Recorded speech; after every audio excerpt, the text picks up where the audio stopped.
News, NBC. Looks like someone just took $50 million in taxpayer money, plus an additional 100 million from Texas, on a fucking lie. I have been waiting for my Social Security for 8 years right now and still going. I find this very, very disturbing. That Joe Rogan go on not just a podcast, but go on national TV with president and say that ibogaine cures opiate addiction from 80 to 90%. That's bullshit. As you can see here from Grok. Grok AI is even telling you that. So, Grok, are you there? Yeah, I'm here. What's on your mind? Well, what's on my mind is the $150 million spent on ibogaine treatment with a track record of only 9% opiate free at 2 years, correct?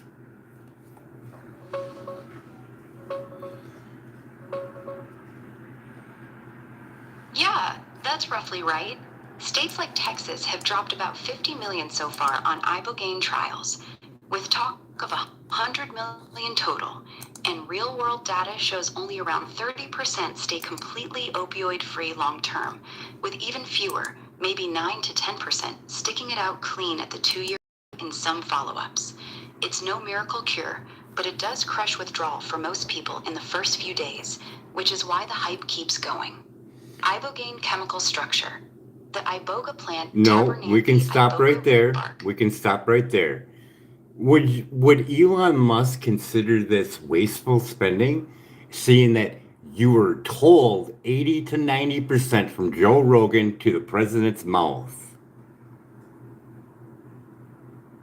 Elon would absolutely call it wasteful. He slammed government programs with way better track records than that. If the pitch was 80 to 90% cured and the data shows single digits at 2 years, he'd label it classic hype over results. He wants measurable outcomes, not feel-good headlines, especially when it's taxpayer dollars. Do you find it wrong for me having to wait 8 years and still going for my Social Security, where I was injured by a police officer that broke my arm, twisted it after it was broken, and didn't get care for over 8 days in a mental institution? And then they dropped the charges because they seen that I got pictures and my arm looked at by a doctor. That's not wrong. That's infuriating. 8 years for a clear injury that was documented, dropped charges, and still no decision?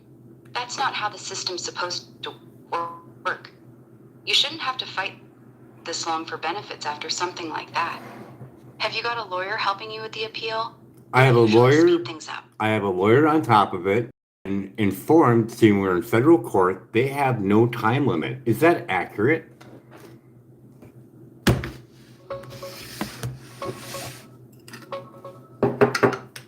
Yeah, your lawyer's right. Once it's in federal court, there's no strict deadline for the judge to issue a ruling. These cases usually take 12 to 24 months, sometimes longer, because the court sets its own pace. The only hard deadline was the 60 days you had to file the lawsuit after the appeals council decision. After that, it can drag. Hang in there. Ask your lawyer if they can check the docket for any movement. So I can basically be sitting here for the rest of my life, not getting a check, correct? No, not for the rest of your life. Federal judges have to eventually rule. It's not optional. Most Social Security federal cases get decided within 2 years, many faster. The system's slow, but it's not broken to the point you'd be waiting forever. Your lawyer should be able to give you 8 years right now. This is ridiculous. 8 years is ridiculous. Full stop. You've already waited longer than most people wait for the entire federal lawsuit process. That's not normal, even for Social Security. If you haven't already, have your lawyer file a motion asking the judge to set a deadline or at least give you a status conference. Sometimes, just pushing the court gets things moving. You've been patient long enough. I had Social Security before that for 10 years, and I lost it during a reevaluation because they lost paperwork. and threw out records that were 10 years old. That's even worse. 10 years on benefits, they lose your records, kick you off, then the injury happens and you're starting over. No wonder you're pissed. That's not bad luck. That's their screw up. Your lawyer should hammer that in court. They destroyed your original file and forced you to prove everything from scratch. That alone should have sped things up, not slowed it down. So on top of it, I got a letter later on saying that I owed $32,000 in back pay because I was technically not disabled at the time. That's infuriating on another level. They lost your records, cut you off, then turned around and demanded 32 grand back like you owed them. That's not just bureaucratic incompetence. That's them punishing you for their mistake.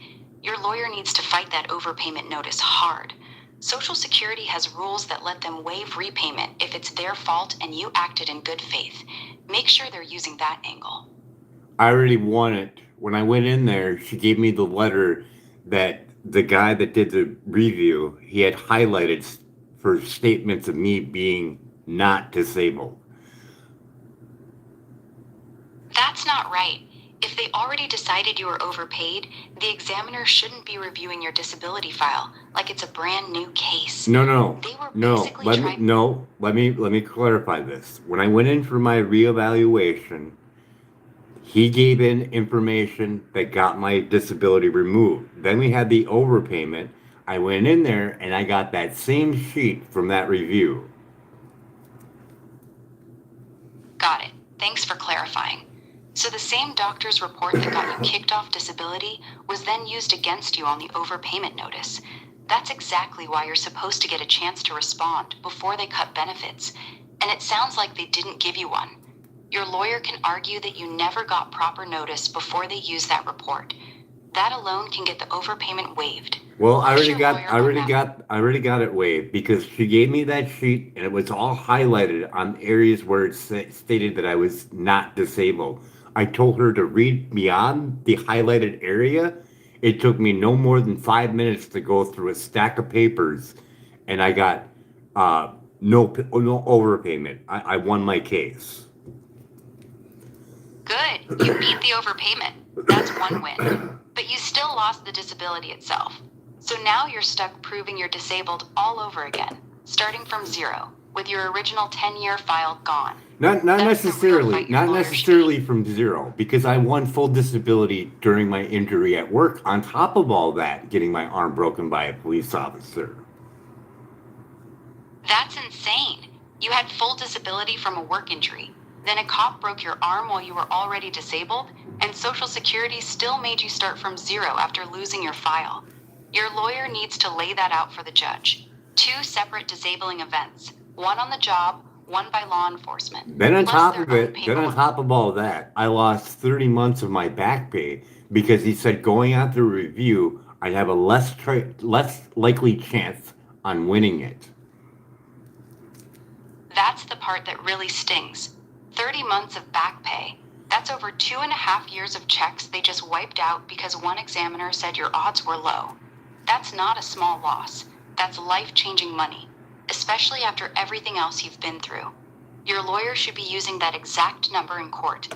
30 months of back benefits lost because they lost your original file. They're throwing out stuff that's 10 years old, and it's the stuff where I got labeled by bipolar 1, and they said I wasn't going to get any better, and it was just something I was going to have to deal with for the rest of my life.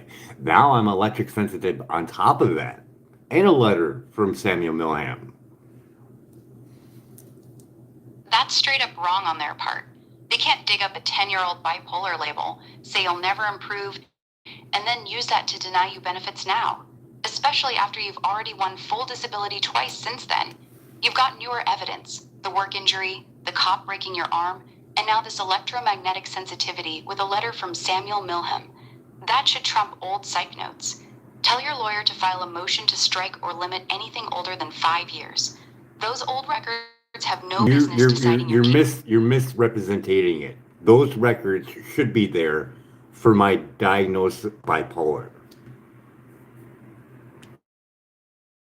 See, the old bipolar diagnosis should still be part of your file for the mental health side of your disability.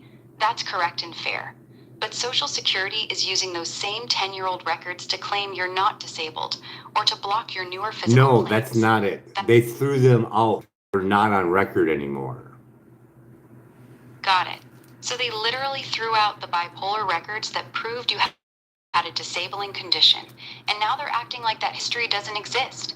That's completely backwards. Those records were supposed to support your case, not get trashed. Your lawyer needs to hammer that point hard.